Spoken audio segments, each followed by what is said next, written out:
एक बार पुनः सभी भैयाओं और बहनों का हार्दिक स्वागत और अभिनंदन। बच्चों, आज का जो टॉपिक है वंशांगत और विविधता के सिद्धांत, इसमें हमारा लेक्चर 2 है। तो इसमें सबसे पहले आपको बताएंगे Gregor John Mendel, father of genetics के बारे में, क्योंकि जेनेटिक्स में इनका बहुत बड़ा कॉन्ट्रीब्यूशन है। ठीक हो गया। तो ग्रेगर जॉन मेंडल को जो है हम फादर ऑफ जेनेटिक्स क्यों कहते हैं, ठीक हो गया। तो इसके बारे में पहले आपको बताएंगे। तो देखिए, जो ग्रेगर जॉन मेंडल थे, इनका जन्म कब हुआ था? 22 जुलाई 1822 को एक किसान परिवार में हुआ था। इनकी जो शिक्षा, यानी कि इन्होंने जो अपनी एजुकेशन को प्राप्त किया था, ठीक हो गया, वो ब्रेनो, जो अब कहाँ है, चेक गणराज्य है, ठीक हो गया, वहां से प्राप्त की। और सन 1881 में उन्होंने वियना विश्वविद्यालय से प्राकृतिक विज्ञान, भौतिक तथा गणित का अध्ययन किया तथा 1854 में मठ के एक स्कूल में, ठीक हो गया, अध्यापन करने लगे।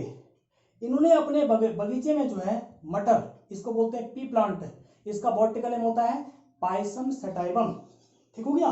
मटर की जो है कई प्रजातियां उगाई और इस पर जो है लगभग 7 वर्ष तक प्रयोग करके प्रजनन और इनकी वंशांगति के बारे में जो है गहन अध्ययन किया, ठीक हो गया। और 1866 में जो है एक्सपेरिमेंट्स इन प्लांट हाइब्रिडाइजेशन नामक शीर्षक से ब्राउन नेचुरल सोसाइटी, ठीक हो गया, के समक्ष क्या किया, प्रस्तुत किया। परंतु जो है दुर्भाग्यवश, अनफॉर्चुनेटली, ठीक हो गया, इनके जो इन्होंने अपना काम किया था, ठीक है, इनके कार्यों की जो है महत्ता को, ठीक है, कोई उस समय समझ नहीं पाया और इनकी मृत्यु कब होगी? 1884 में क्या होगी, इनकी मृत्यु होगी।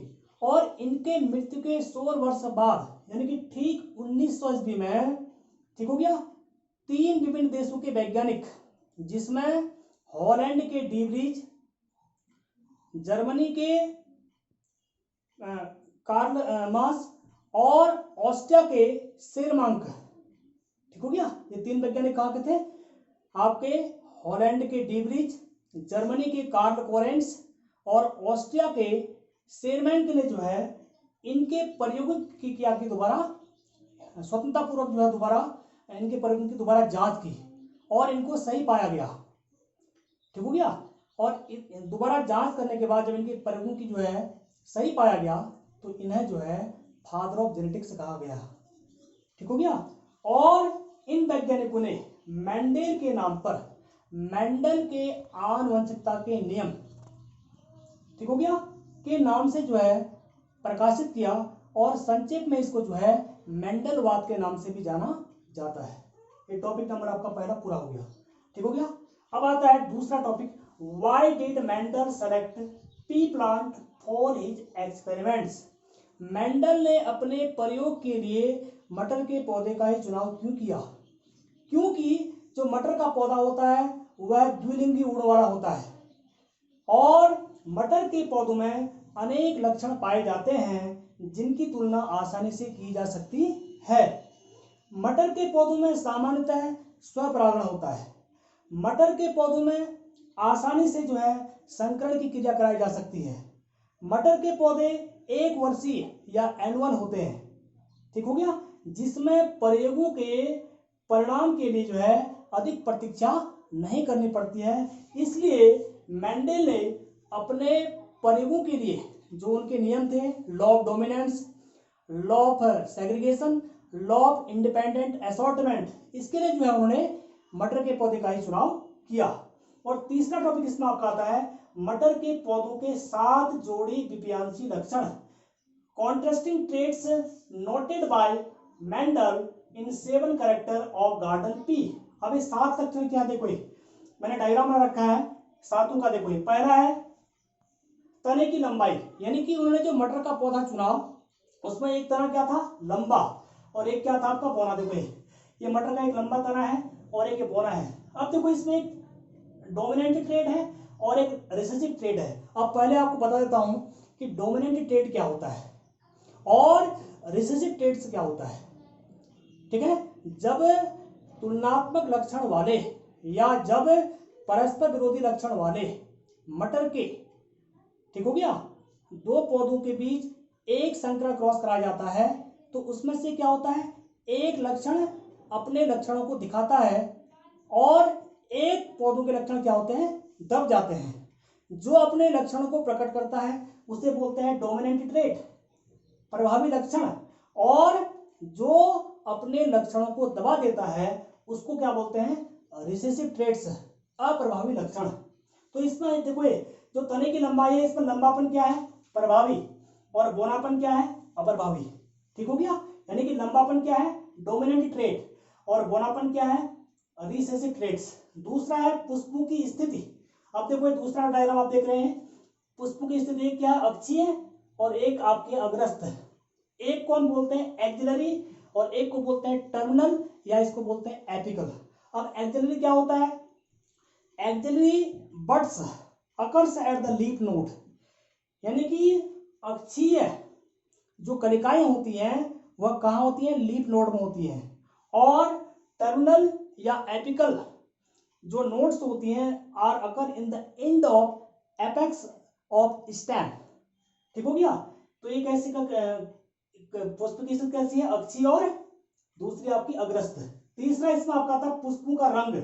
आपने मटर के पौधे को देखा होगा तो मटर का जो एक पुष्प में जो रंग होता है वो कैसे होता है, पर्पल, और एक कैसा होता है, व्हाइट। तो यहाँ पर पर्पल क्या है, डोमिनेंट, और व्हाइट क्या है, रिसेसिव ट्रेट्स है। ठीक हो गया, ये जब आपको मेंडल के लॉ बताऊंगा तब आपको समझ आएगा। इसी प्रकार से फली का रूप, एक फली कैसी है आपकी, फूली हुई, और एक कैसी है आपकी, संकीर्ण है। देखो ये चौथा क्या है आपका, कॉन्टेस्टिंग ट्रेट्स है, जिसमें एक फली कैसी हुई है आपकी, फूली हुई है देखो ये, और एक कैसी है आपकी, संकीर्ण है। इसी प्रकार से अगला है बीज की आकृति। ठीक हो गया, नहीं हाँ, फली का रंग। अगर फली अच्छी है, इसको आप जानते हैं मटर की फली को क्या बोलते हैं, लेग्यूम बोलते हैं। क्या बोलते हैं, लेग्यूम। अब देखो जो अच्छी फली होगी उसका रंग कैसा होगा, ग्रीन, और एक का रंग कैसा होगा आपका, पीला।